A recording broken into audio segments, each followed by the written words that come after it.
Guys, welcome back. So today I want to talk about where you should apply or how to even navigate thinking about where you should apply. And this is not anything evidence-based by any standards.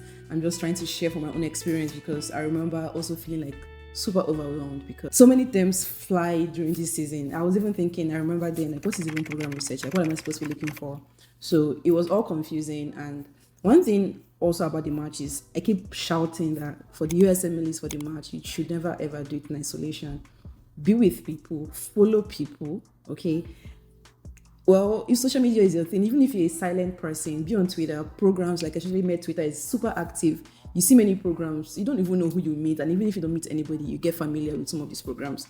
So I think I started with Residency Explorer, Frida, like those databases that have these filters you can use to sieve or filter programs. I think there are filters by the class size, like how many people in this in a class in a program, the kind of residents, or how many percent are IMGs, how many percent are USMDs, DOs, and things like that, just for you to gauge IMG friendliness. They also have filters. I think the type of the program is like a community program, community university affiliated, blah, blah, blah, university programs and all of that. So you go choose what is important to you and try to like get a filter and get an initial list, which is what I did. You can do this by state, right?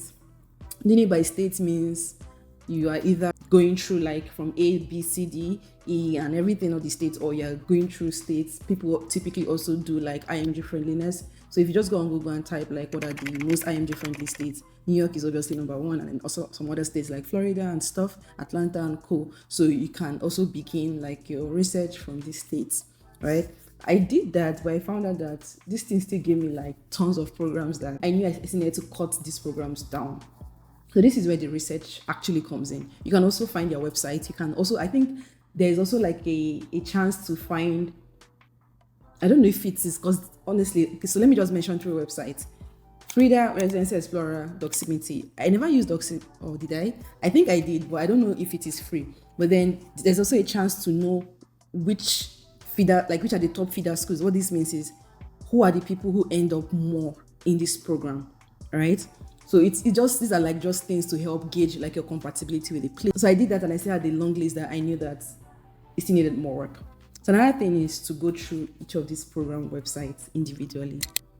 Yep, it's a pain, but yes. Unfortunately, I don't know if you're going to be able to go through 300 or 400 programs. If you don't have a partner to go through, all the best. And something else that also helps is that when you filter based on visa, that's if you need a visa. When you filter based on visa type, it also kind of cuts the program list in half for you. So that's also like one of the filters you should consider, especially if you're a visa requiring IMG. So you have to go through these program websites, look at who is in their class, look at their values. Yes, it's true that you might not see everything on paper because there are so many things that you will never know about a program until you talk to the residents or until you are actually there in person, right? But the websites kind of give you a feel of what this program looks like. So when I found out that list was still long, I wasn't there. I think the second thing I did was Match a Resident. So Match a Resident was helpful for me in the sense that I was able to put in my scores this time because I think Residency Explorer and Frida used to have that, but last year they stopped.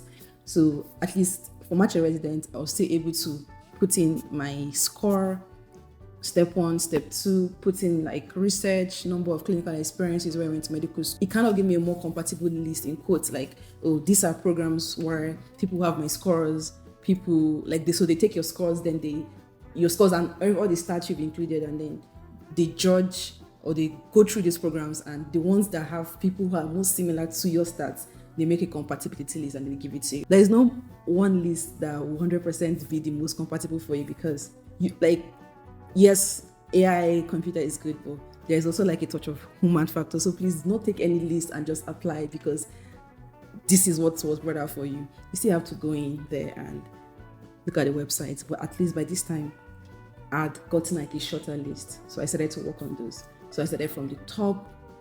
I'll go through. And I think I had to mention that initially, like, you should also know what you want going in. Yes, I know that we all want to match. We genuinely just want to match. And I would still say that matching is always going to be better than not matching, except if you're matching like in a toxic place, then never ever, please. But when it comes to prestige and so many other negotiables, it's always going to be better to match than not to match. But at least have an idea what kind of programs you're looking for. Are you big on research, or you really want to be in a university program? Do you want like a more community field? Do you want a small class, a big class? Do you want big city programs, rural programs? I think having that and knowing the kind of, even if you don't know what you want to do with your life, which is totally fine, but having an idea of what it is about medicine that calls to you, that speaks to you, that draws you. When you see these things on these programs, you kind of know where you think you might want to end up, if that makes sense. Also follow these programs on Instagram. Yes, social media, people say it's fake, but some of the residents, they post, because most of the Instagram programs are resident run. So they post all the time. You're able to like see some behind the scenes and say, oh, this is like what I like. So having that in mind, I started going through the residencies.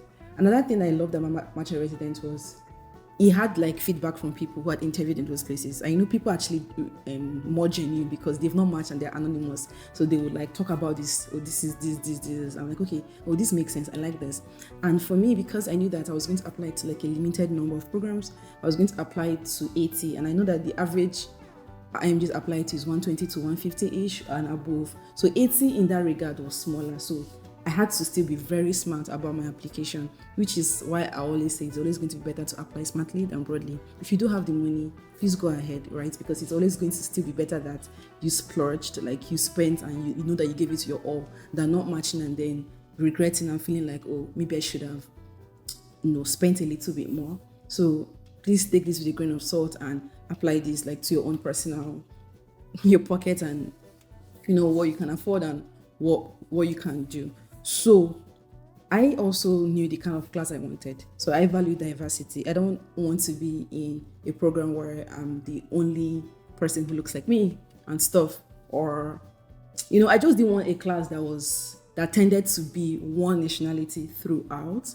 So that's also something that I looked out for. So even if you tell me you're IMG friendly, you have 90% IMGs, but all your IMGs are this country, I wouldn't put you like all the way up. Okay. So this was just personal for me because, as I said, I value diversity. So which is also why I keep saying that. Have an idea of what you want before you apply. But this is not going to be a deal breaker for so many people. So you should know what your own negotiables are. So based on your negotiables, you can also have like separate lists for, definitely applying, may apply. Like there are systems to these things and you have to like come up with your own things. So I think I saw someone do that last year. So for example, for you, it might be that you have family in this place and you genuinely like really want to be near family. So the best case scenario for you is to match in a state or in the states close to where your family is. But then if you do match elsewhere, that's fine. But this is just best case scenario for you. So then you know that, okay, you're more inclined to put programs in those places where you are targeting and you want to go. So these are like what I mean by criteria. If you are someone that you value being in a teaching environment where there are med students, you love mentorship, you want all of those things, then you might see yourself leaning more to places that are affiliated with universities where they are going to be medical students. If you value research, you might see yourself tilting more towards a kind of program. If it is maybe rural medicine for you, global, so you see a program that says that, they have a global track, their residents travel to this every year, and then this is not, desire is good, but then your CV also maybe matches that vibe. You've done this in med school, you've done this so far. Then you see this is what people mean when they say values align, right? So this is what you're looking out for when you're researching programs and you're looking at their websites. So that's also another thing. The third thing is Reddit. Yes, we all stay away from Reddit because Reddit causes you anxiety and everything, but Reddit is also like a very good place to get genuine, unbiased information, right? So during this cycle, list fly. So you see people who've made like their own spreadsheets based on these things that we mentioned. So you see some of those lists that people will upload it. People will, you even see lists during this cycle of where people have interviewed and what their experiences are like. So you can also like go through those lists. Sometimes people will post where they matched, what their scores were. Some people will even post where they went to med school and stuff. So just pick all those lists, sift through them, see if there's someone you think has the same stats as you and you want to also like try to apply to those places where they said that they matched. Okay, so make use of those lists that would fly throughout the season. I think another thing is USCE, which is also a question that people have, and I had. I did not have in-person USCE, so if a program says, "Oh, USCE is a requirement for me," honestly, especially for most programs, I didn't bother. Except if maybe you add a tie to that place, and then, which I really did not. So for most places that said we do not take people without, or we require 1 month or 2 months of USCE, and those USCE have to be in person, I didn't bother with them. So for places that said, like, don't worry about it, it was a green flag. For places that are like, we prefer it, but we don't require it, those we're like a maybe. So there are many moving parts to this thing. So we have like different. So now, for example, I think I've mentioned two things: class size, diversity of class, or skill requirements. So those kind of things. I didn't really bother about location because I was gonna go anywhere. Frankly, I was gonna go anywhere, and I knew I was gonna be fine either ways. So these are like things you're also watching out for. Then I think one more thing is people who are willing to share their own interview list where they have interviewed. So my mindset is this: I think I've said it before, that if I have a similar score as you, or there's something that ties us together, maybe like where we're from, our scores, or when we went to med school, and or maybe we have similar experiences, and then you've interviewed this person, no, maybe there's a chance you will interview me too. Because the purpose of applying first is to get interviews, because it's only when you get interviews that you can match. So at that time, the focus is not, will I match at this place? The focus of your research is, where are the places where I'm likely to get interviews, or where they will pull out my application and stuff. So you're also going to leverage places where you know people, places where your alumni have matched. If you speak a second language, and then there is like an area of the US that there is a population that speak that language, there's also things that you can include. And then when you find out that you have things that are mutual or relatable to a program, you want to also include those things in your personal statement, right? Yes, you cannot tailor your CV to every program, unfortunately. You're only tailoring it, you're trying to be true to yourself and make it look good, and hope that the people that resonate with that would be attracted to your CV. But your PS is something that you can customize, personalize as much as possible. So if you have like somebody in a program, well, I wouldn't name drop, but I might say that, oh, at least I've been privileged to see up close. If, for example, I spoke Russian, I never brought it up during my application, but I did speak Russian. And let's say I was applying to a program in a place where their second largest population are Russian speakers, I would say, okay, I went to med school here, I had a good experience, blah, blah, blah, blah, blah, and that community feels this to me. Do you get? So this is things that you should be thinking about in your application. So your application should just never happen. It should be very specific. You should like have a targeted application. Just never really just apply. And then the last thing I would say is still apply to your rich programs. So rich programs are those places that you think would never look at application. You're like, oh, maybe in my wildest dreams, but I really feel like I want to still sprinkle a bit of rich programs. You just never really know. I've seen it work for people where they thought that, oh, I'm not qualified for this place, and then you're surprised, and then someone reads your personal statement and say, oh, I really resonate with this story, I want to meet this person, and that's it, right? Or just because something you should have in mind is, yes, we are doing a bunch of statistics, but people are now they are now doing holistic applications. So what this means is they are trying to now look at, yes, scores matter and everything really matter, but they're also like looking at everything. Who is this person? So if you notice that the CV is now going away from just scores, and scores are there, right? But then you are having your personal statements, you still have your meaningful experiences, you have your impactful experiences. So this is like, they're just giving you a chance to talk about yourself beyond those scores and stuff, right? So try to present yourself in the best way possible, and the people who will resonate with that will be attracted to your application, right? And hopefully that will lead to a good outcome for you. So I'm going to stop this video here, and I hope there is really nothing else I forgot. Be in those communities that share information. Oh, there's a new program here, and you don't mind. Initially in the application cycle, I don't think that your criteria should be so rigid. I think you should still be liberal in the things that are negotiables for you. It is now when you get the interviews, and then you are doing your rank order list, that I think, this is personal opinion, you should be now worrying about, oh, they are doing 24-hour call, they are not doing 24-hour, they are giving these people, they eat lunch every day, these people don't eat lunch. I would say leave that for rank order list. But when you're applying, let's see, let your filter should be liberal, please. Except you're the president's daughter and you have like maybe a Harvard LOR, and maybe when everybody sees it, they just come like inviting you. If that, then that's okay. But if you're like regular person trying to match, yes, please. We don't want to match in bad places.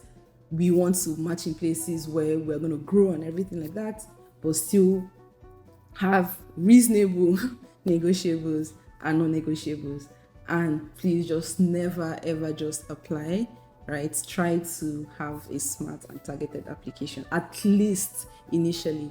Then if you still have the money, then you can just add some other programs, because honestly sometimes you just never really know. The places that you think will invite you might never invite you. The places that you never thought you get an interview from would interview you. So the best case scenario is that you have the money. That's like the best possible outcome. You have all the money and you can apply to 200 plus. But I'm talking about people who do not and need to cut down like the list. This is how to think about where you're applying.